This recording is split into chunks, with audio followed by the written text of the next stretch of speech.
Kanya-kanya nang nakapwesto ang Task Force Alpha para siguraduhin na ligtas ang Japanese investors. Pinag-uusapan naman sa social media ang investment deal at sobrang masaya sila dahil sigurado maraming trabaho ang ialok ng bansa para sa mamamayang Pilipino kapag natuloy ang investment deal ngayong araw. Nananalangin naman sila na sana hindi mapunta sa mga korap ang malaking pondo na matatanggap ng Pilipinas. Habang sina Jalil at Marcos, patuloy pa rin ang kanilang surveillance kay General Carillo dahil pakiramdam nila na may gagawin ito kaguluhan ngayong araw. Winelcome back naman ni General Carillo si Marcos sa kanyang pagbabalik sa serbisyo.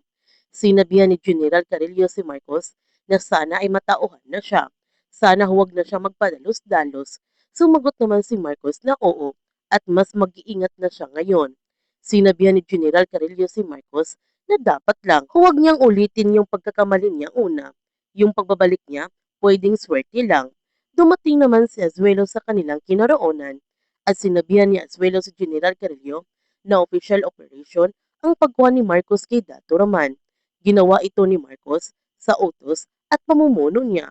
Wala nang masabi ng masasama si General Carillo kay Marcos dahil pinagtatanggol na ito ni Azuelo at umalis na lamang siya. Sinabi naman ni Marcos kay Azuelo ang kanilang kutob ni Jalil na may masamang binabalak nito si General Carillo pero hindi nito naniniwala si Azuelo at pinagalitan pa niya si Marcos sa mga pinagsasabi nito. Samantala, wala pa rin kamalay-malay ang mga turista sa panganib na darating sa kanila at isa sa pamilya ng investors na nandoon sa bus.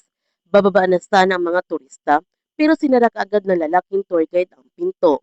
At dito na nga nila tinutukan ng mga baril ang turista. May nanlaban naman mula sa turista kaya binaril ito ng lalaking tour guide. Nung narinig ng mga pulis ang putok ng baril, agad nilang pinuntahan ang bus. Pero naunahan sila nito at binaril ng lalaking tour guide ang pulis.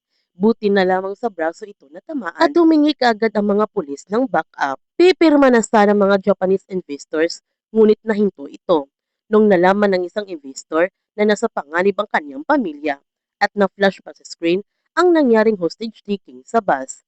Dito na nga naniniwala si Azuelo kay Marcos na tama ang kanilang kutob ni Espina na may masamang binabalak nito si General Carillo sa araw ng summit. Pasikreto naman nakangiti si General Carillo at ang kanyang mga kasamahan dahil nagsisimula na ang kanilang pinakahihintay na malaking pagsabog. Inihanda na nga ni Marcos ang kanyang team para puntahan nilang lokasyon ng bus upang iligtas ang mga turista.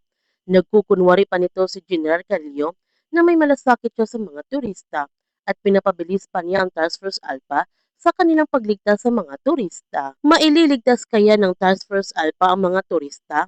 Yan ang ating abangan sa kapanapanabik ng mga tagpo sa The Blood versus Duty.